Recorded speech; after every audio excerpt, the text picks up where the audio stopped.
Assalamualaikum warahmatullahi wabarakatuh. Halo, perkenalkan nama saya Ari Kurnia. Saya adalah dosen ilmu komunikasi Universitas Bakri. Saya bergabung di Universitas Bakri sejak 1 Februari 2017 dan fokus pada bidang pembelajaran ilmu komunikasi dengan konsentrasi media studies. Di program studi ilmu komunikasi sendiri, saya fokus pada pembelajaran yang bergerak di bidang media dan juga jurnalisme yang fokus kepada isu dan informasi terkini baik pemberitaan konvensional dan juga digital. Fokus pembelajaran yang saya lakukan pada mata kuliah di ilmu komunikasi khususnya pada bidang media dan jurnalisme adalah fokus pada kajian-kajian media dan juga praktik di lapangan mulai dari konsep dasar hingga praktisi dan juga praktik kegiatan di lapangan. Tidak hanya itu, mata kuliah yang saya ampu di peminatan komunikasi multimedia sendiri adalah mata kuliah yang menekankan pada informasi dan konsep pembelajaran media dan juga jurnalisme dan juga bagaimana penerapan praktik di lapangan merupakan isu-isu terkini dan juga penerapan praktikum di laboratorium ilmu komunikasi. Pada kesempatan kali ini saya akan mendeskripsikan mata kuliah yang akan saya coba sampaikan pada video ini, yaitu pembelajaran pada mata kuliah siaran berita dengan profil mata kuliah siaran berita 3 SKS yang diterapkan pada mahasiswa semester 6 di program studi ilmu komunikasi, peminatan komunikasi multimedia. Bahan kajian yang ada pada mata kuliah siaran berita antara lain adalah bagaimana konsep dan jenis berita dalam berbagai platform dan juga media massa. Selanjutnya, konsep manajemen dan produksi berita di media massa, keterampilan dalam mengoperasikan alat secara teknis, keterampilan dalam menulis, merekam, dan menyunting berita, kemudian praktik yang melibatkan praktisi atau guest lecture dari berbagai media massa, praktik di lapangan dan juga laboratorium dengan menggunakan sejumlah alat, praktik siaran, melakukan penyiaran berita multimedia, hingga proyek experiential learning dalam produksi siaran digital live streaming. Capaian pada pembelajaran atau CPL pada mata kuliah siaran berita, mahasiswa diharapkan memiliki pengetahuan dan juga kompetensi dasar pada program studi ilmu komunikasi. Memiliki kompetensi dan keterampilan dan kecerdasan sesuai dengan teori dan substansi siaran berita, memiliki kompetensi keterampilan praktik sesuai dengan perkembangan ilmu dan teknologi, dan memiliki kompetensi sikap agar menerapkan norma dan implementasi keilmuan yang sesuai dengan kode etik digital. Selanjutnya, capaian dari pembelajaran mata kuliah atau CPMK. Diharapkan mahasiswa memiliki kemampuan soft skill dan juga hard skill sesuai dengan bidang keilmuan, mampu melaksanakan praktik di laboratorium sesuai dengan jenis alat atau tools yang digunakan, mampu menerapkan metode dan keterampilan sesuai dengan perkembangan teknologi, mampu menghasilkan program atau karya sesuai dengan pada tren dan juga bidang komunikasi dan teknologi, memahami bagaimana proses paket berita dilakukan, memahami tugas dan alur kerja masing-masing implementasi dalam newsroom, dan mampu membuat program acara yang ditampilkan pada media massa seperti televisi, radio, YouTube, dan juga podcast. Selanjutnya, subcapaian pembelajaran mata kuliah atau sub-CPMK pada mata kuliah siaran berita. Antara lain, mahasiswa mampu menyampaikan pesan yang disesuaikan dengan media yang digunakan. Mahasiswa mampu membuat rancangan produksi program acara atau program siaran berita. Mahasiswa mampu mengembangkan bahan berita dan proyeksi narasumber dan juga pembicara untuk melakukan wawancara. Mahasiswa mampu melaporkan bagaimana kegiatan secara langsung di lapangan dilakukan dalam proses peliputan berita dan juga informasi atau olahraga. Selanjutnya, bagaimana mahasiswa bisa berada pada ruang berita tentang berita dan juga informasi hiburan. Dan mahasiswa mampu membuat sebuah podcast baik audio maupun video. Metode pembelajaran yang dilakukan pada mata kuliah siaran berita adalah metode project based learning, di mana mata kuliah ini menekankan pada hasil karya dengan melewati berbagai proses praktikum, mulai dari penyesuaian ide atau konsep cerita hingga luaran atau output dari kegiatan berupa karya audiovisual. Selanjutnya, bahan kajian pada mata kuliah siaran berita ini terdiri dari beberapa konsep dan juga praktik. Di antaranya adalah konsep jenis berita dan berbagai platform pada media massa, konsep manajemen dan produksi berita di media massa, keterampilan mengoperasikan alat secara teknis, keterampilan menulis, merekam, dan menyunting berita, guest lecture atau program praktik belajar yang melibatkan praktisi dari media massa, praktikum di laboratorium dari mulai praproduksi sampai dengan pasca produksi berupa penyiaran berita dan non-berita, hingga praktik project experiential learning produksi siaran digital secara live streaming. Pertemuan sebanyak 16 pertemuan, 14 pertemuan diantaranya adalah tatap muka dan 2 diantaranya adalah ujian. Yang pertama adalah ujian tengah semester atau UTS dan ujian akhir semester atau UAS. Pada pertemuan 1 dan 2, mahasiswa diharapkan mampu menjelaskan bagaimana konsep dasar dan memahami tentang apa peran penting dari mata kuliah siaran berita. Apa saja yang akan dipelajari pada mata kuliah siaran berita selama pertemuan ini dilakukan, dan juga praktik apa saja yang nanti akan mereka lakukan selama 16 pertemuan. Karya audiovisual yang dimaksud dalam mata kuliah siaran berita adalah mahasiswa bisa menciptakan sebuah proses produksi mulai dari perencanaan manajemen produksi hingga produksi tersebut ditayangkan dalam sebuah platform digital seperti YouTube. Sesuai dengan RPS mata kuliah siaran berita, terdapat 14 pertemuan aktif yang akan menghasilkan 2 proyek luaran UTS dan UAS berupa karya. Untuk pertemuan pertama sendiri diawali dengan introduction dari memahami bagaimana pengertian berita, yaitu dari berbagai platform, mulai dari radio, televisi, hingga platform digital, dan juga bagaimana production proses dalam news broadcast. Ini akan dipelajari mulai dari histori pemberitaan tersebut, bagaimana struktur dari organisasi pemberitaan, hingga bagaimana produksi proses alur kerja dari pemberitaan tersebut dilakukan. Pertemuan 1 ini masih berdasarkan sesuai dengan pemahaman dasar tentang bagaimana sebuah berita itu harus diproses dan untuk apa diproduksi, implementasinya bagaimana, terus tujuannya untuk ke publik yang dengan sasaran seperti apa. Selanjutnya pada pertemuan kedua ini akan masuk kepada membuat atau menciptakan produksi berita dalam bentuk tim, di mana nantinya setiap mahasiswa akan menentukan tim sendiri untuk memastikan bahwa sesuai dengan job description mereka akan membentuk tim untuk memproduksi sebuah pemberitaan, mulai dari ketua pelaksana, kalau di media itu bisa disebut dengan produser atau eksekutif produser, hingga bagian produksi, penentuan siapa kameramen, kemudian siapa presenter, dan bagaimana proses interaksi antara di studio dan juga di lapangan. Dalam proses pembelajaran di pertemuan kedua ini adalah mahasiswa akan secara tim menentukan masing-masing perannya seperti kameramen, reporter, produser, presenter, dan editor, dan juga memulai bagaimana integrasi dalam masing-masing produksi, mulai dari redaksional sampai dengan tim produksi. Selanjutnya pada pertemuan ketiga, mahasiswa akan melakukan meeting redaksi untuk menentukan topik apa, materi apa yang akan dilakukan pada pertemuan tersebut. Misal contoh program produksi yang mereka ambil adalah produksi lapangan seperti olahraga dan juga feature, maka mereka akan mulai memproduksi dari rundown program acara, kemudian membuat angle atau topik yang ingin ditentukan hingga menentukan siapa saja yang bertugas baik di studio maupun di lapangan. Pada pertemuan 4, mahasiswa sudah masuk pada covering news and sport and feature, menentukan bagaimana mereka bisa menempatkan program acara mulai dari berita dan non-berita dan menulis naskahnya. Naskah berita seperti apa, naskah non-berita seperti apa, kemudian bagaimana implementasi di lapangan. Setelah naskah dibuat, mereka harus merekam atau dubbing secara audio untuk dijadikan package pada program siaran berita. Pada simulasinya di pertemuan 4 ini, setiap mahasiswa dan juga tim akan mempraktikkan masing-masing job description mereka dan juga berperan secara aktif dalam satu tim, mulai dari produksi, redaksi sampai dengan produksi lapangan.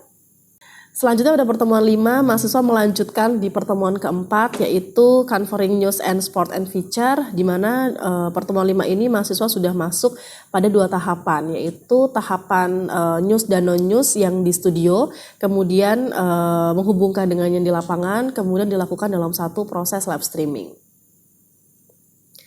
Di pertemuan keempat, kita sudah masuk ke materi selanjutnya, yaitu tentang evaluasi dari program yang disampaikan di pertemuan 4 dan 5, yaitu apa saja yang dilakukan, apa saja yang didapatkan pada proses produksi. Misal adanya kendala teknis, adanya kendala jaringan, atau hal-hal yang berkaitan dengan skrip, atau misalkan hal-hal yang berkaitan dengan permasalahan konten. Ini akan dilakukan evaluasi di pertemuan 6 dan bagaimana nanti wishlist atau rencana untuk tayangan selanjutnya.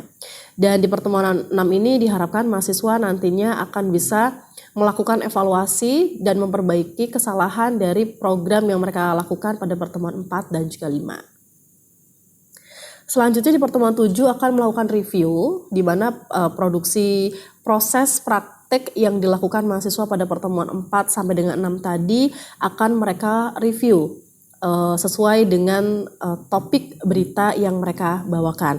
Mulai dari penulisan naskahnya, pembawaan dari tim redaksional hingga ke lapangan, produksi di laboratorium ataupun di lapangan. Nantinya mereka akan melakukan simulasi dan juga mengolah kembali skrip yang sudah mereka tulis untuk mereka evaluasi dan kembangkan kembali, dan nantinya produksi yang sudah mereka hasilkan akan mereka tampilkan pada saat ujian UTS dalam bentuk praktikum.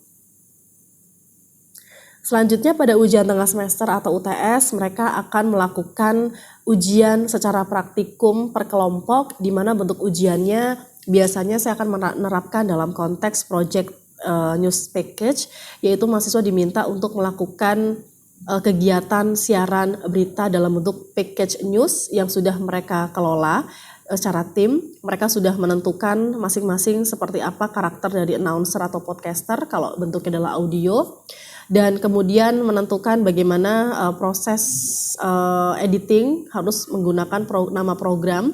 Mereka harus menerapkan sistem praproduksi, produksi, dan pasca produksi, dan package yang mereka hasilkan sudah dalam bentuk audiovisual, dan dengan durasi yang mereka hasilkan yaitu antara 15 sampai dengan 20 menit, sudah dengan OBB dan juga CBB dari masing-masing video. Melanjutkan pertemuan 8 sampai dengan pertemuan 14 adalah pertemuan yang sudah dilakukan secara teknik secara keseluruhan, dan di 7 pertemuan ini adalah mahasiswa akan praktik secara terus-menerus untuk mengulang beberapa jenis praktikum yang berbeda adalah topik. Di pertemuan 8 bisa dimulai dari bentuk feature, bisa menggunakan beberapa konten seperti kuliner, traveling, ataupun hal-hal yang berkaitan dengan fashion. Di pertemuan 9 bisa menggunakan news and sport. Di pertemuan ke-10 bisa menggunakan program entertainment. 11 sampai dengan 13 melakukan simulasi program live streaming dengan menggunakan sejumlah alat di laboratorium dengan fasilitas yang sudah digital. Dan di pertemuan 14 nantinya akan proses review untuk persiapan ujian akhir. Dan di pertemuan ujian akhir sendiri adalah mahasiswa nantinya diminta untuk memproduksi program siaran televisi atau audiovisual yang juga bisa disampaikan melalui YouTube dalam bentuk hard news dan juga feature dan live report. Satu tim beranggotakan beberapa kelompok untuk total durasi yang dihasilkan adalah 15 menit. Dan produksi ini diharapkan bisa dilakukan secara langsung dalam bentuk live streaming langsung di Laboratorium Ilmu Komunikasi. Selamat pagi, Assalamualaikum warahmatullahi wabarakatuh. Gimana kabarnya? Sehat? Sehat. Oke, kita akan melanjutkan pertemuan kita dari minggu lalu ke hari ini pertemuan 7. Tapi sebelum memulai, kita berdoa dulu menurut agama dan kepercayaan masing-masing. Berdoa dimulai.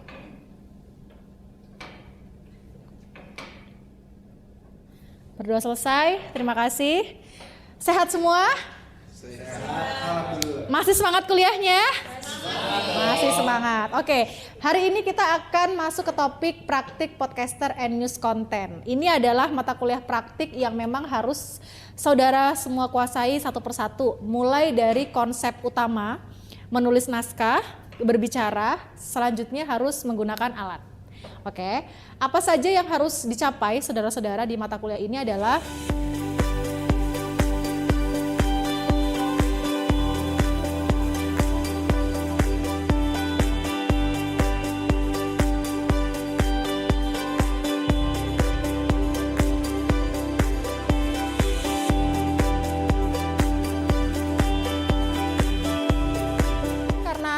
basicnya ini adalah praktik, jadi kita menggunakan YouTube dan website sebagai referensi selanjutnya. Begitu. Nah, kemudian metode pembelajarannya kita menggunakan instruksional dan juga simulasi dosen. Jadi nanti saya mempraktikkan, misalkan nanti bentuknya dalam public speaking, praktik ya nanti saya coba praktikkan terlebih dahulu, saudara-saudara tinggal mengikuti. Kemudian akan praktik di laboratorium ilmu komunikasi sesuai dengan studio yang digunakan, itu menyesuaikan dengan topik yang dibahas. Karena hari ini akan bikin podcast dan news content, berarti kita akan menggunakan studio televisi. Oke, baik. Sampai sini ada yang mau ditanyakan mengenai SAP yang harus dicapai di sesi 7 kali ini?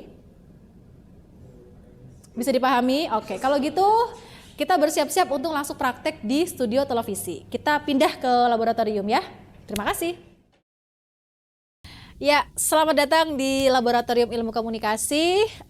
Mungkin kalian sudah terbiasa praktek di sini ya. Jadi dari sekian pertemuan kita lanjutkan ke pertemuan kali ini, yaitu kita akan belajar memproduksi sebuah podcast dan news content. Di sini kalau harus saya absen satu-satu. Ada yang tahu kan masing-masing fungsi kamera ini apa aja? Siapa mau jawab? Fungsi kamera itu untuk apa sih? Untuk merekam. Apa yang direkam? Suatu gambar. Selain gambar? Video. Selain video? Suara. Ruangan ini juga objek ini bisa direkam menggunakan kamera. Nah, outputnya kira-kira apa? Apa outputnya? Audio visual. Itu nanti tahapan selanjutnya ya, nanti di editing. Nah, dari fasilitas yang ada di laboratorium komunikasi ini, saudara bisa mempergunakan sesuai dengan tugas apa atau materi apa yang nanti diajarkan. Nah, kalau sekarang tugasnya adalah mahasiswa diminta untuk membuat podcast. Jadi saya minta 2 orang untuk duduk sebagai narasumber dan juga presenter, dan 3 orang lagi boleh pegang kamera sebagai proses pengambilan gambar. Silakan dipersiapkan dulu 3 orang pegang kamera, 2 orang jadi presenter dan narasumber, nanti gantian. Oke, silakan. Silakan, hostnya siapa? Baik. Nah, di sini sudah ada Rangga sebagai narasumber, Windy sebagai presenternya. Masih nge-record ya? Oke. Nggak diganti, Rangga presenter. Itu yang gue rasain tadi. Gue berasa Rangga host di kanan, Miss. Ya, Rangga akan duduk sebagai presenter, Windy akan berduduk sebagai narasumber, dan di sini ada 3 orang kameramen, ada 2 ya. Ardi kamera 1 dan Andre kamera 2. Nanti bergantian ya, Yesda dan juga Haura. Nah, apa sih yang akan nanti kita praktekkan di pembuatan podcast ini? Topiknya adalah saya ambil contoh tentang makanan, kuliner, favorit saudara-saudara semua. Kira-kira teknik seperti apa yang harus disampaikan dalam sebuah produksi konten kuliner? Berarti harus membuka dengan opening. Kalau misalkan ini adalah program acara TV, misalkan namanya Net Kuliner ya. Halo, selamat pagi Sobat Net Kuliner, seperti itu.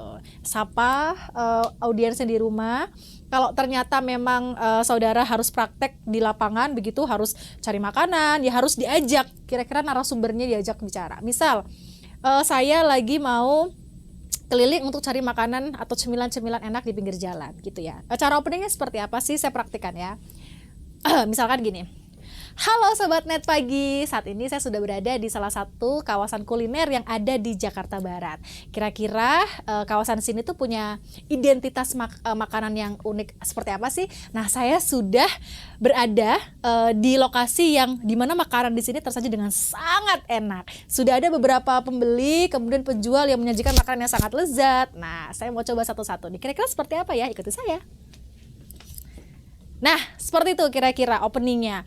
Setelah masuk ke bagian isi, kita bisa memulai dengan sekedar icip-icip atau misalkan wawancara begitu. Selanjutnya nanti ada interaktif. Nah, setelah itu baru kita bisa menyampaikan bahwa ini loh pesan yang mau kita sampaikan kepada seluruh audiens, bahwa makanan yang kita makan atau informasi yang kita sajikan itu memberikan informasi dan juga edukasi kepada seluruh penonton yang ada di rumah. Nah, sekarang Windy dan Rangga siap untuk mempraktekannya? Siap, baik. Sekarang saya kasih waktu kalian berdua untuk bisa membawakan program acara kuliner. Hostnya adalah Rangga, narasumbernya adalah Windy. Kira-kira mau ambil topik apa? Sesuai tadi aja, makanan nggak apa-apa. Makanan, boleh. Silakan dipraktikkan langsung. Oke ya, halo Sobat Net Kuliner. Nah, saat ini kita sedang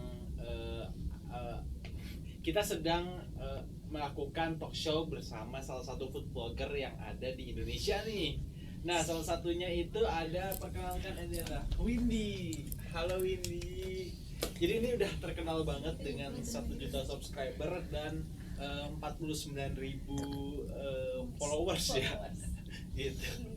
Nah, Windy, coba dong bisa diceritain gak nih? Bisa. Gak apa-apa. Udah gak apa-apa, roll aja. Gak apa-apa. Gimana awalnya merintis gitu? Ya, jadi memang untuk bisa duduk di depan layar televisi atau layar kaca itu sangat membuat setiap orang yang belum pernah mencoba pasti akan merasa grogi. Butuh waktu yang sangat panjang, jam terbang yang sangat panjang, dan latihan yang sangat konsisten untuk bisa merasa percaya diri. Percaya diri untuk bicara, percaya diri menatap kamera, dan percaya diri untuk melakukan sejumlah kontak interaksi dengan narasumber yang kita wawancara. Seperti itu ya. Rangga, punya kendala apa kira-kira untuk mewawancarai narasumber ceritanya? Mungkin topiknya masih kurang apa ya, saya gali lagi gitu. Oke. Selanjutnya ya itu tadi harus kayak membuat percaya diri dulu biar nggak grogi gitu. Oke, baik. Nah, salah satu upayanya adalah supaya kita bisa dengan lancar melakukan aktivitas wawancara, itu kita punya teknik yang namanya senam mulut. Gitu. Jadi senam mulut itu harus banyak menggerakkan indera pengecap dengan menyebut huruf vokal terlebih dahulu. A, I, U, E, O. A, I, U, E, O. A, I, U, E, O. Oke. Nah, sebaiknya ketika memberikan sapaan itu juga harus menggunakan ekspresi yang menyenangkan. Kalau itu adalah berita atau informasi yang menyenangkan, berarti harus menyenangkan isinya. Bukan berita duka, kecelakaan, terus kita sampaikannya dengan menyenangkan. Pemirsa, tahukah Anda hari ini terjadi kecelakaan 10 orang meninggal dunia? Kan nggak mungkin kan seperti itu. Nah, topik itu menjadi salah satu hal yang paling penting karena pasti akan menentukan kira-kira pertanyaan apa, ekspresi apa, kemudian gaya komunikasi seperti apa yang nanti akan disampaikan. Oke, kalau gitu kita ulangi lagi ya, wawancara membawakan sebuah program kuliner dipandu oleh Rangga dan didampingi oleh Windy sebagai narasumber. Kameramen standby ya, diarahkan kameranya seperti apa supaya nanti kualitasnya bagus. Silakan. Oke, halo good people, welcome to Net Morning. Nah, kali ini gue udah bersama salah satu food vlogger yang udah cukup terkenal di Indonesia. Nah, namanya itu siapa lagi kalau bukan Windy Agustina. Yeay.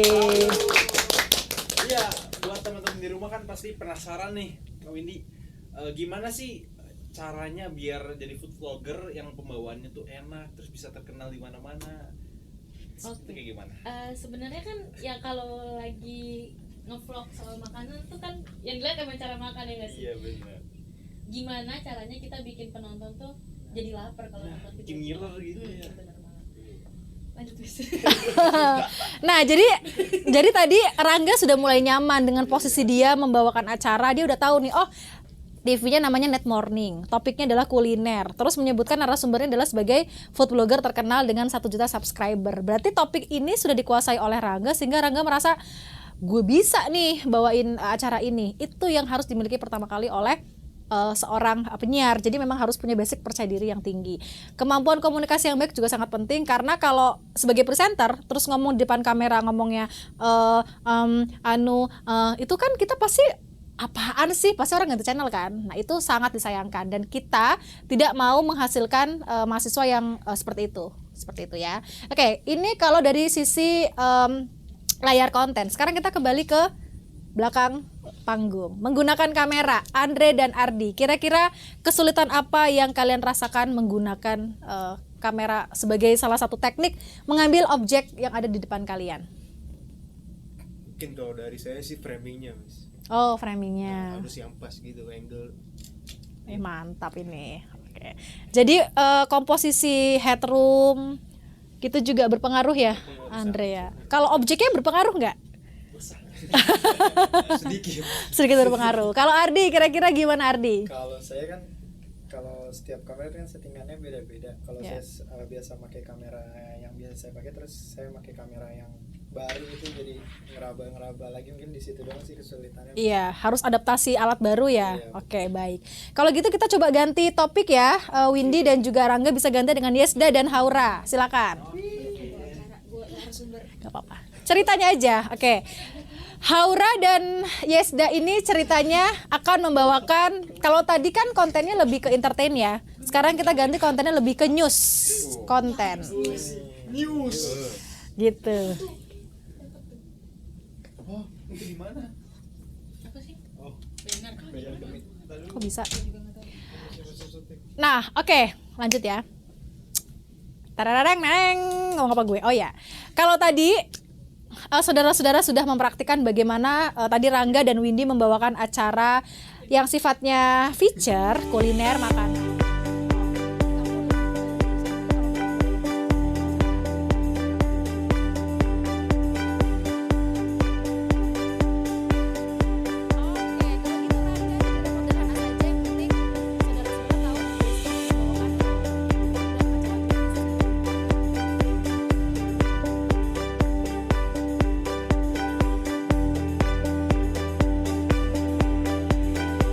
Terima kasih untuk hari ini. Sebelum kita akhiri, kita berdoa dulu menurut agama dan kepercayaan masing-masing. Boleh berkumpul semua di tengah. Kita berdoa menurut agama dan kepercayaan masing-masing untuk mengucap alhamdulillah karena perkuliahan ini sudah selesai. Alhamdulillahirabbil alamin. Berdoa dimulai. Berdoa selesai. Terima kasih atas waktunya. Sampai ketemu lagi di pertemuan selanjutnya. Selamat pagi. Assalamualaikum warahmatullahi wabarakatuh. Waalaikumsalam warahmatullahi wabarakatuh. Thank you. Demikian video narasi pengajaran PDD UKT-PT yang saya lakukan untuk kepentingan sertifikasi dosen, dan diharapkan video ini bisa melancarkan proses sertifikasi saya sampai dengan lulus. Terima kasih, saya Ari Kurnia, sampai jumpa dan Assalamualaikum warahmatullahi wabarakatuh.